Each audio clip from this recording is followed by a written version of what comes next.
Sa puntong ito, makakausap natin sa pamamagitan ng telepono si Ginoong Nathaniel Cruz, ang resident meteorologist ng GMA Network. Magandang hapon, Mang Tani. Magandang hapon, Susan. Magandang hapon, mga kapuso.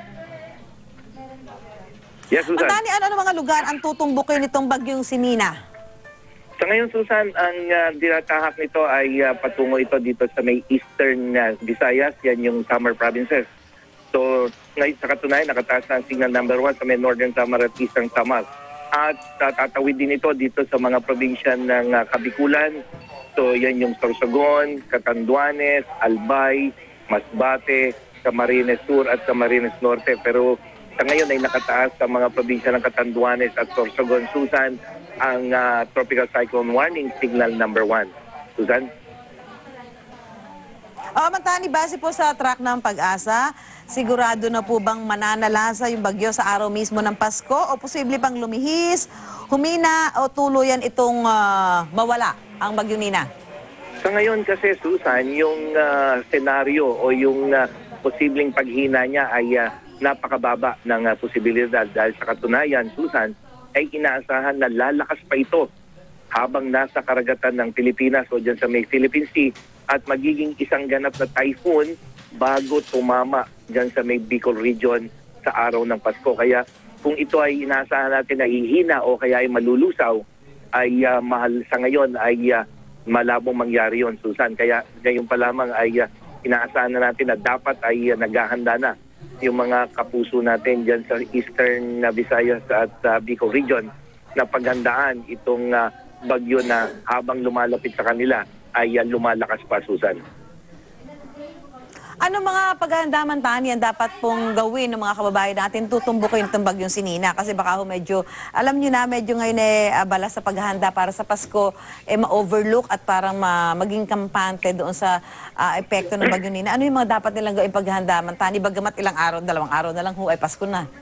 Tama yun, Susan. Dahil sa katunayan, sa ngayon ay may mga pagulan doon pero hindi pa napakalalakas. Kaya baka isipin ng ating mga kababayan sa Eastern Visayas at Bicol region ay hindi ganun kalakas yung bagyong pinagtutuunan natin ng pansin. Ang mga panganib o hazard na daladala nitong bagyo na dapat paghandaan ng ating mga kapuso dyan sa Bicol at Eastern Visayas, yung malalakas na ulan na pwedeng magdulot ng flash flood o yung pagbaha, landslide o yung pagguho ng lupa. At dahil nga sa Bicol at Eastern Visayas sa paliligiran niya ng mga dagat ay posible magkaroon ng storm surge. Unang-una na dahil inaasahang lalakas ito. So yun yung mga panganib na dapat paghandaan, Susan. Pagbaha, landslide at yung storm surge o yung daluyong o yung biglaang pagtaas ng tubig dagat na magpapabaha sa mga baybaying dagat, Susan. Mang Tani, nabanggit niyo po yung storm surge o sa daluyong. Saan-saan po ito mararanasan at kung sakali, gaano kataas dahil nga medyo malakas itong bagyong ating dapat paghandaan? Sa ngayon, Susan, ang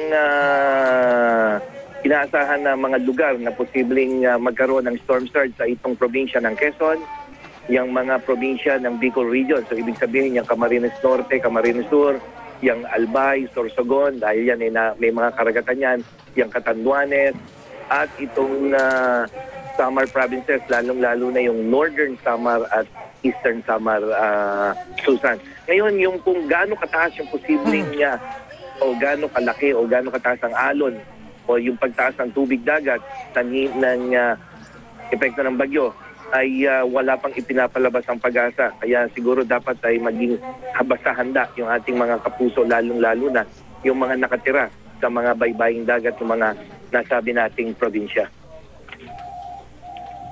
Mang Tani, dito sa Metro Manila, kailan mararanasan o mararamdaman ang epekto ng bagyong Nina? Oh yes, Susan.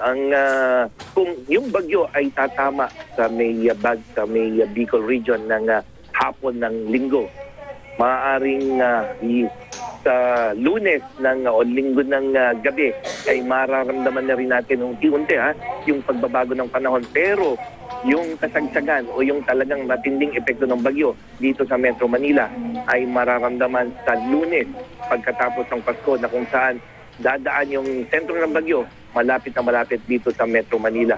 Yan ay kung hindi magbabago yung galaw niyan, Susan. Kung magbabago ng direksyon, Mang Tani, ano ho yung posibilidad na magbago ito, umiba ng direksyon? Ang ano natin na nakikita natin, Susan, kung magbabago man ang direksyon, hindi yan yung kasi may mga bagyo na bago tumama sa kalupaan, nagre-recurve na, di ba? Imbis na tumuloy ay liliko para mag-U-turn at babalik ulit sa Pacific Ocean. Hindi ganun yung nakikita nating posibleng pagbabago, Susan. Kung titingnan natin yung track ng Pag-asa, ay mapapansin mo na yung sentro ng bagyo ay dadaan dito sa may southern part ng Metro Manila. Pero meron tayong isang source, yung Joint Typhoon Warning Center, yan yung sa Estados Unidos. Ang kanya namang track ay hindi tatama sa Bicol region o hindi maglalandfall. Bagkos, unang-unang maglalandfall yan dito sa may Quezon Province at dadaan yung sentro ng bagyo sa may hilaga ng Metro Manila. Yan yung mga posibilidad na pagbabago ng track, pero yung sinasabi natin na ito ay hindi natatama sa kalupaan, liliko at lalayo dito sa atin, hindi natin nakikita yung ganyang pangyayari, Susan. Kung sakali, Mantani, kailan ho natin naasahan bubuti ang lagay ng panahon? At ito na ba yung huling bagyo para sa taong 2016?